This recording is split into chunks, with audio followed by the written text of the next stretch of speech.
आइए रसिया में आपका स्वागत है। कुछ इसी अंदाज में रूस ने भारतीय कंपनियों के लिए अपने द्वार खोले हैं। दोस्ती की अगर कभी मिसाल दी जाएगी तो उसमें भारत और रूस का नाम शीर्ष पर आएगा। पश्चिमी दबाव के बावजूद यूक्रेन युद्ध भी भारत और रूस की मजबूत दोस्ती में दरार नहीं ला पाया। जब पूरी दुनिया तमाम तरह के प्रतिबंध लगाकर रूस को अलग थलग करने के प्रयासों में जुटी रही, तो इन परिस्थितियों में भी भारत ने बड़े ही मजबूती से रूस का साथ निभाया। रूस के साथ व्यापार बढ़ाकर भारत ने पश्चिमी देशों द्वारा लगाए गए प्रतिबंधों को ठेंगा दिखाने में रूस की पूरी मदद की। यही कारण है कि अब रूस भी अपने यहाँ भारतीय कंपनियों को प्राथमिकता दे रहा है। नमस्कार, आप देख रहे हैं TFI, जो है देश का सबसे विश्वसनीय अल्टरनेट न्यूज मीडिया पोर्टल, और मैं अवनीश तिवारी आपको अवगत कराऊंगा कि कैसे रूस रेड कारपेट बिछाकर भारतीय कंपनियों को अपने यहाँ व्यापार करने के लिए आमंत्रित कर रहा है। उससे पहले अगर आपने अभी तक हमारे चैनल को सब्सक्राइब नहीं किया है तो इसे जल्द से जल्द सब्सक्राइब कर लें और कमेंट सेक्शन में अपनी प्रतिक्रिया भी दें। तो आगे बढ़ते हैं।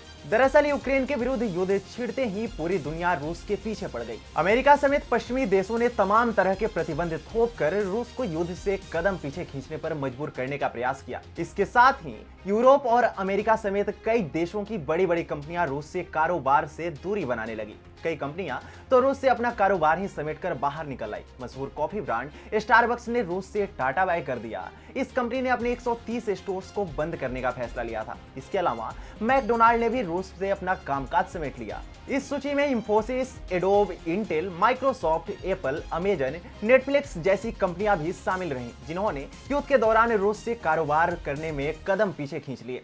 येल स्कूल ऑफ मैनेजमेंट की वेबसाइट पर मौजूदा एक रिपोर्ट के अनुसार अब तक लगभग 1000 कंपनियां सार्वजनिक तौर पर रूस को छोड़ने का ऐलान कर चुकी है। हालांकि कुछ कंपनियों ने इसके बाद भी रूस में काम करना जारी रखा है। रूस से तमाम कंपनियों का यूं बाहर निकलना भारत के लिए अवसर लेकर आया है। यह जो बड़े बड़े ब्रांड हैं, उन्होंने रूस में अपना कारोबार समेटकर एक खाली जगह छोड़ दी है। रूस उस खाली जगह को भरने के प्रयासों में जुटा है और इसके लिए उसे एक नए भागीदार की तलाश है। इस मौके का लाभ भारतीय कंपनियां उठाना चाहती हैं और वे रूस में अपना कारोबार स्थापित करना चाहती हैं। इसके लिए रूस भी बाहें फैलाए भारतीय कंपनियों का स्वागत कर रहा है। रिपोर्ट्स के अनुसार दवा निर्माता समेत कई अन्य भारतीय कंपनियां रूस में या तो नई परियोजनाएं हासिल कर रही हैं या अधिक अनुबंधों के लिए तैयार हो रही हैं। बीते दिनों हुए ब्रिक्स सम्मेलन के दौरान भी रूसी राष्ट्रपति व्लादिमीर पुतिन ने कहा था कि रूस में भारतीय स्टोर्स खोलने पर बातचीत का दौर जारी है। रूस भारतीय कंपनियों को अपने यहाँ कारोबार स्थापित करने में तमाम तरह की मदद और सहूलियत प्रदान कर सकता है। देखा जाए तो यह दोनों ही देशों के लिए फायदे का सौदा साबित होगा। एक तो भारतीय कंपनियों को रूस में अपना कारोबार बढ़ाने में मदद मिलेगी, वहीं दूसरी ओर रूस भी उन जगहों को भरने में कामयाब हो जाएगा जो तमाम कंपनियों के रूस से भागने के बाद खाली हो गई हैं। ब्लूमबर्ग से बात करते हुए बर्जर पेंट्स के वित्तीय अधिकारी श्रीजीत दास गुप्ता ने कहा कि बहुराष्ट्रीय पेंट कंपनियों का रूस से निकलना बर्जर पेंट्स के लिए एक महत्वपूर्ण अवसर लेकर आया है। वहीं भारत की सबसे बड़ी फार्मा कंपनियों में से एक डॉक्टर रेड्डीज लेबोरेटरीज लिमिटेड के पास भी बड़ा मौका है और रूस के फार्मा बाजार में हिस्सेदारी हासिल कर सके। कंपनी के पास रूस में 40 उत्पादों और 800 से अधिक कर्मचारियों की उपस्थिति है। भारत के कॉफी निर्यातक CCL प्रोडक्ट्स इंडिया लिमिटेड ने रूस के बाजार में अपने कारोबार का विस्तार करना भी शुरू कर दिया है। रूस के सबसे बड़े फूड रिटेलर समूह ने भी पेय, डिब्बाबंद भोजन, बर्तन, समुद्री भोजन और चावल जैसे भारतीय सामानों की आपूर्ति बढ़ाने की योजना बनाई है। कंपनी के अधिकारियों ने अप्रैल में भारत का दौरा किया और इसके बाद भारतीय आपूर्तिकर्ताओं के साथ एक बैठक भी की।